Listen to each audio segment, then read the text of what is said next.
ficando marcado recentemente por fazer alguns gols contra, fez 2 gols contra em sequência em partidas consecutivas. Ontem, no gol do Criciúma, a bola bate nele e entra, daí a gente pode discutir se ele teve responsabilidade ou não, mas depois se redimiu e fez um gol. E aí, depois do jogo, ele passa ali na zona mista, onde os jornalistas ficam para fazer as entrevistas, e ele faz um desabafo, ele solta ali uma frase. Vamos ver, a gente tem o vídeo aí. E aí? Não vou nem render muito não, mano. É o que eu falei ali. É pau no cu da mídia e vai Corinthians, é nóis. Tamo junto. Me pegou Eita, de faltou surpresa, esperava que fosse o Pi. Exato, eu pensei que fosse o Pi. faltou. Essa hora, 6h30 da tarde, crianças na sala. Sem Pi, hein? Sem Pi. Trata-se de um idiota, né? Trata-se de um idiota completo, né? Hoje botou uma desculpinha que provavelmente foi escrita pelo assessor de imprensa, mas é o tipo do jogador que mostra todo o seu descontrole emocional. O Hugo deu um show na entrevista pós-jogo.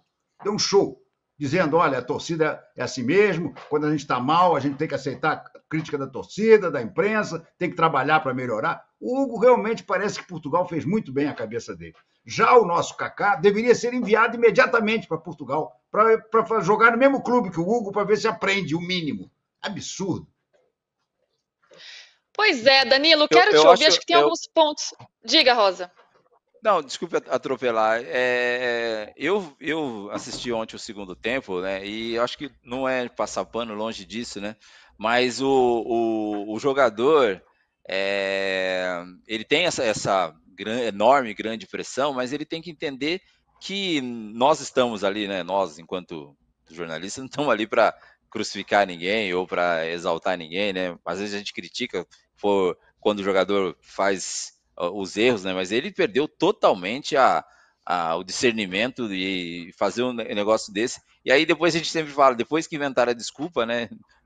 ninguém morre, ninguém mais pode ser punido, né? Parece, né? Mas assim, totalmente destemperado, totalmente e também gera uma pressão para cima dele, né? Gera uma pressão para cima dele, porque daqui para frente ele vai ter que jogar sempre em alto nível, sempre mostrando que é capaz, porque se ele mostrou isso, né, esse destempero, imagina na hora dele pegar jogos mais difíceis, uma sequência de jogos mais pesados, que eu repito, essa luta do Corinthians é contra o rebaixamento, Luísa. E era uma chance dele falar para a torcida, né, para a torcida do Corinthians, depois de ter feito um gol. Mas, Danilo, me parece que tem alguns pontos aí. Acho que é uma geração de jogadores que tem uma certa dificuldade em ouvir críticas, né, que é um pouco protegida, e tem essa narrativa de nós contra eles, de ver um pouco a imprensa como inimiga. Mas, por outro lado, também tem as redes sociais que são muito nocivas, são muito agressivas, isso também chega nos jogadores, uma pressão muito grande também. Claro que jogar num clube como o Corinthians sempre vai trazer muita pressão, mas esse ambiente nocivo talvez também impacte o jogador. Como que você vê esses dois lados nessa questão? Bom, do Kaká e de outros jogadores é uma falta completa de se entender o que é jornalismo. Quando um jornalista passa do ponto e faz críticas que você considera que não deveriam ser feitas, que foram além da parte técnica, que atacaram a pessoa, o cara vai e processa, vai no tribunal e faz o que quiser como qualquer outra pessoa, não precisa ser jornalista. Se você tem um vizinho que te xinga e que passa do ponto, você vai no tribunal e faz o que for, não importa. O jornalista tá para fazer análise e dar a opinião dele, dentro de um panorama, de uma questão de educação. Pô, o cara tá mal, o cara fez 5 gols contra, o cara não corre, o cara... Por aí vai, dentro do normal. E o jogador, ele não tá muito sabendo qual é o papel da imprensa e não sabe faz um tempo. Agora tá pior, porque jornalista vive menos nos treinos, não entra quase nunca, tem menos relacionamento, os caras estão vivendo um pouco de rede social. Essa distância aumentou, né, Danilo? Eles acham que pode falar só por rede social, essa distância aumentou muito. E eles acham que, jornalista serve para replicar o que eu coloquei na minha rede social, serve para replicar o release que meu assessor passa, e não é assim, é muito longe disso. E você tentar colocar a culpa na imprensa de uma questão, para mim é um negócio assim, realmente assustador. Porque o Kaká estava mal, fez gol contra, e normal, vai receber críticas.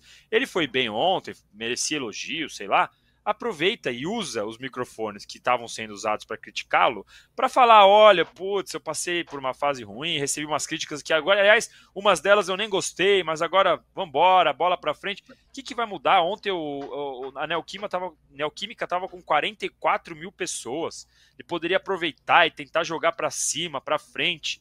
Então, assim, é um negócio realmente assustador, a falta de noção. E outra, se o jornalista, se o torcedor passa do ponto, você resolve de outra forma e não desconta em quem está ali na zona mista, em quem está ali. Se tem alguém que passou do ponto, você resolva diretamente com essa pessoa e não tratar como se todos aqueles microfones que estão ali estão representando essa outra pessoa que está ali num outro lugar xingando e tal. Então, assim, para mim é realmente uma falta de noção do que é o jornalismo gigantesco, e isso eu falo há muito tempo para torcedor, para jogador, não é nesse caso do Kaká específico, é para vários casos, porque o pessoal não entende o papel do jornalista.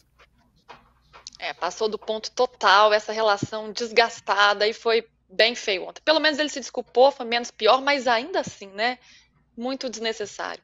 Ô Renato, vamos falar do Flamengo agora? Apesar que o Mengão não entra em campo hoje, sempre tem assunto do Flamengo. Ontem a gente trouxe aqui a notícia sobre o Gabigol, de que a Corte Arbitral do Esporte teria anulado, né, o processo do atacante, que com isso o efeito suspensivo dele também estaria anulado e por isso ele voltaria a ficar suspenso, ou seja, não poderia atuar enquanto não houvesse um novo julgamento.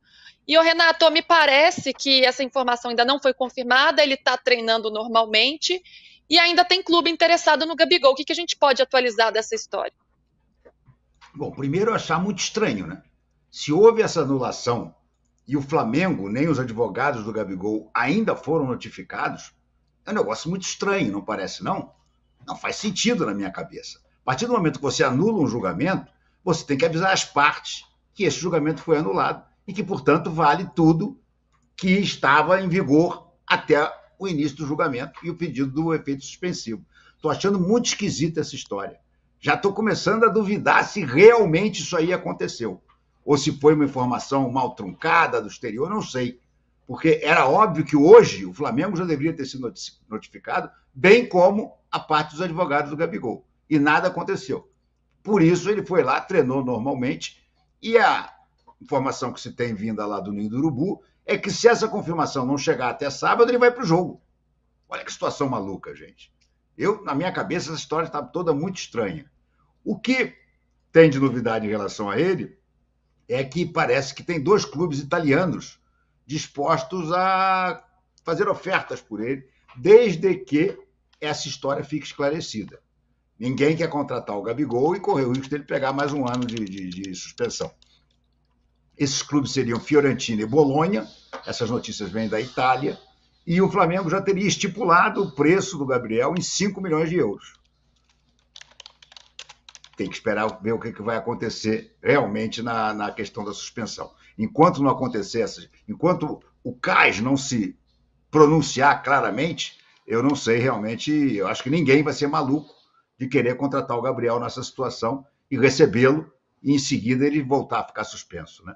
Mas basicamente é isso. Em relação ao Flamengo, a grande novidade é que voltou finalmente, está todo mundo de novo no Ninho do Urubu, né? Chegou o pessoal da Fla Celeste, né? Os 4 uruguaios. O Tite está com praticamente todo mundo a seu dispor. Hoje treinou todo mundo. Finalmente, Renato, a travessia do deserto acabou. Nossa, você está soltando fogo. A travessia acabou, finalmente. Chegamos ao oásis.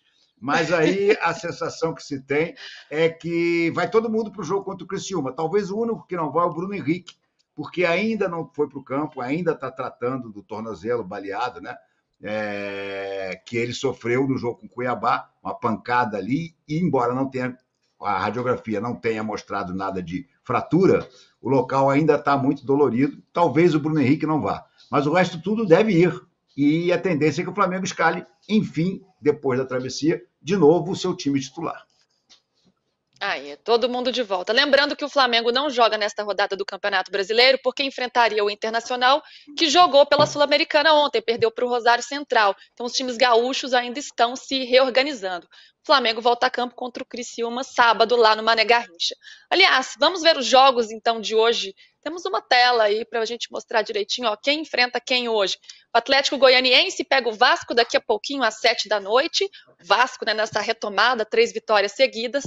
Às 8 da noite, no Morumbi, tem São Paulo e Grêmio, jogo importantíssimo para essas duas equipes. E 9h30 da noite, tem o jogo da noite, o prime time, Botafogo e Palmeiras no Newton Santos. E no mesmo horário, no Castelão, Fortaleza e Vitória. Já que citamos o Internacional, vamos falar agora sobre a dança das cadeiras entre os treinadores aqui no futebol brasileiro, porque Roger Machado deixou o Juventude hoje e já tem um acerto com o Internacional, deve ser anunciado aí em breve. Roger Machado, que sim, é ídolo do Grêmio, isso aí já tá dando uma chiadeira danada. Mas o que eu queria chamar a atenção aqui para vocês é que Roger chegou no início do ano no Juventude e vem fazendo um bom trabalho.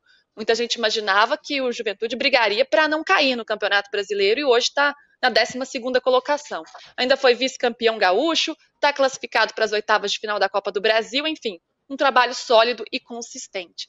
Mas, se a gente discute muito como o futebol brasileiro ele é nocivo para os treinadores, né, perde uma e já sai fora, já demite a cada dia, os técnicos também, às vezes, quando vem uma boa oportunidade, abandonam os barcos. E aí, Rosa, dá para colocar essa pimentinha aí nessa história? Como que você vê isso? Essa é uma ótima discussão, né, Luísa? Eu ouvi também nas conversas aí fala assim, o treinador, quando então vai ser demitido, ele também não pode reclamar, porque na primeira oportunidade que acontece, ele abandona o barco de uma estrutura que vem sendo montada. O futebol, gente, tem essa peculiaridade, né? Um treinador, ele monta também, ele não é só aquele que treina tal, mas ele monta o elenco, ele vai na diretoria e fala, eu quero tal jogador, eu quero tal estrutura para minha equipe, eu quero que o médico faça isso, quero o meu preparador físico. Então, assim, de repente, aquela coisa do projeto todo, ele abandona por uma questão de salário melhor, por uma questão de uma estrutura melhor, por uma questão de um time de maior projeção. Eu fico sempre com o pé atrás nessa situação. Acho que o Juventude, neste caso especificamente, não poderia passar por um... Agora o Juventude vai ter que remar, achar outro treinador, que vai ter que montar uma estrutura, novamente, um trabalho que já vinha sendo construído. Eu sei que muita gente vai falar assim, não, mas se você receber uma proposta de um lugar diferente, que ofereça 2, 3 vezes mais, você não vai? É o direito de todo profissional ir, mas depois também não reclama se você for demitido e achar que é culpa do dirigente, culpa da torcida, culpa de não sei o que. É natural do mercado também a demissão. Da mesma forma que um clube te contrata, de dar estrutura para você trabalhar, a demissão pode acontecer também. Depois não fica dizendo aqui assim, os clubes não seguram o treinador, porque o treinador não tem estabilidade, né? Que é um papo sempre que a gente vê e ouve, porque no caso do Roger mostra isso, entendeu? É o outro lado da moeda, um treinador que estava um trabalho exemplar, porque o Juventude eliminou esse Internacional no Campeonato Gaúcho, se eu não me engano, né? Ele eliminou agora na Copa do Brasil, e aí porque o Inter tem toda essa estrutura melhor e vai pagar mais, ele sai e abandona. É um direito dele, só depois eu sempre falo, não reclame. Não reclame depois, se daqui a 2, 3 meses ele próprio não tiver estabilidade, que a gente sabe que é muito mais fácil trabalhar no Juventude atualmente do que trabalhar no Internacional com tantos problemas que treinador nenhum consegue mais ficar à frente do Internacional, porque são inúmeros os problemas. E aí, essa pimentinha que você quer, né, Luísa? Com todo aquele histórico de treinador que com passagens pelo Grêmio, né, um jogador que se destaca nas eleições, né, eu acho que é ali de Roger ou Everaldo, né, quem foi o maior lateral esquerdo da história o Everaldo, para quem não sabe, disputou a Copa de 70, que Renato Maurício Prado estava lá em loco, né, também tem essa discussão. O Roger tem toda essa tem todo esse atrelado à história do Grêmio, né, e lá a gente sabe, né, essa rivalidade é muito grande, é mais uma pressão que ele tem, mas tá chamando a responsabilidade, né, Luísa? Tá chamando, olha, eu sou o treinador que vai tirar o Internacional dessa situação ruim. Roger tá na Rosa, Eu assisti a Copa de 70 com o Rosa fazendo ponta atrás do gol, rapaz. O Rosa fez ponta atrás do gol do ataque do Brasil, rapaz. Eu garoto, na televisão lá, botava às vezes... Não era nascido. Só tem essas barbas brancas. Não era nascido. Ô, Rosa, você aproveita que essa carequinha raspada aí não entrega a tua idade. Agora, olha aqui, deixa eu falar uma coisa do Roger. Deixa eu falar uma coisinha do Roger. Tem uma coisa que me incomodou muito nessa história. O Roger foi sondado, e ele próprio confirmou isso, durante a disputa do Juventude com o Internacional pela Copa do Brasil. Pode haver coisa mais antiética do que isso? Você, durante uma disputa, você sondar o técnico do seu adversário? É claro que o Roger, por ser um cara íntegro, isso não mexeu. Mas imagina se você tem uma sondagem e um técnico que não é tão firme na sua integridade e raciocina da seguinte maneira: pô, os caras estão me chamando para ir para o Internacional. E se eu eliminar o Internacional, eu não vou poder jogar a Copa do Brasil. Pô, de repente é melhor o Internacional passar e eu assumir. Olha que coisa. Os dirigentes do Internacional foram extremamente antiéticos. Eles sondaram o Roger durante a disputa Inter e Juventude, e depois que foram eliminados, eles aí, com outra derrota do Cudê, eles aí foram lá e fizeram a proposta. Agora, o Roger não pode bancar, porque ele é visto como gremista. Ele é conselheiro benemérito do Grêmio. O Roger, se quiser, pode se candidatar à presidência do Grêmio. Imagina como é que os colorados, aqueles mais ferrenhos, vão receber o Roger e como vão reagir em eventuais tropeços que possa contar lá para frente. São muitos desafios. O Roger está na lista dos jogadores que mais vestiram a camisa do Grêmio, está lá na calçada da fama, conquistou títulos importantes, Copa do Brasil, Brasileiro, Libertadores. Pode ter uma rejeição, os gremistas já estão chiando, viu, Danilo? E além disso, ele vai ter muitos desafios à frente do Inter também em campo, né? Porque o time não vem bem na temporada, jogadores individualmente mal, o time sofre gols, não tá conseguindo marcar. É um momento difícil também, caindo na Copa do Brasil, já perdeu na Sul-Americana, uma temporada muito abaixo do que se esperava desse Internacional. Muito abaixo, lembrando que o Inter deu uma espécie de all-in, né? Ele pegou um dinheiro adiantado, contratou jogadores que estavam sendo disputados por outras equipes, Borré, Alário, foi para o mercado, usou um dinheiro que na teoria nem era dele ainda, que é um dinheiro que corresponde aos 50 anos de receitas que eles venderam de direito de televisão, apostando que 2024 seria o ano do Inter, para de repente voltar a ser campeão brasileiro depois de longos anos, para poder brigar pela Sul-Americana, pela Copa do Brasil. E agora, na Sul-Americana, já saiu atrás no primeiro mata-mata, já está eliminado da Copa do Brasil, e no Brasileirão está num ano difícil. Claro que a gente tem que lembrar que o Internacional sofreu com as enchentes do Rio Grande do Sul, que isso é um problema, que foi uma tragédia, mas é justamente por esse tipo de tragédia e desses imprevistos que a gente sempre fala que um clube não pode dar um passo maior do que a própria perna, e foi o que o Inter aparentemente fez no começo do ano. Lembrando que em abril, mais ou menos, maio, saíram os relatórios analisando as finanças do Inter, e o Inter não está exatamente bem no aspecto financeiro. Soma-se a isso, essa instabilidade toda dentro de campo, e agora chega o Roger Machado, que eu lembro que quando eu trabalhava no Palmeiras, um pouco antes ali, trabalhava como setorista do Palmeiras, na cobertura, eu lembro de a justificativa para ele ter demorado um pouquinho a aceitar foi: eu não assumo trabalhos no meio da temporada. Eu só gosto de pegar trabalho em janeiro para poder montar o planejamento e tal. Agora, ele não só mudou esse discurso, e tudo bem, faz parte da adaptação do mercado brasileiro, mas como ele largou o Juventude e vai trabalhar no Inter, que é rival do Grêmio. Então é muita coisa, e para assumir o Internacional, que está longe de estar ajeitado, que está, vamos supor, que se tivesse saído por uma seleção, que o Inter tivesse surfando a crista da onda, não. O Roger vai ter que dar uma bela de uma chacoalhada ali no ambiente do Inter. Eu acho que é um desafio grande, mas ao mesmo tempo, apesar de todo esse contexto, eu sei que é uma decisão difícil. Você continuar no Juventude, ter que recusar o Inter, mas é bom que ele esteja bem preparado, porque ele assumiu uma bela de uma bucha. Eita, vamos ver o que será de Roger. Qual?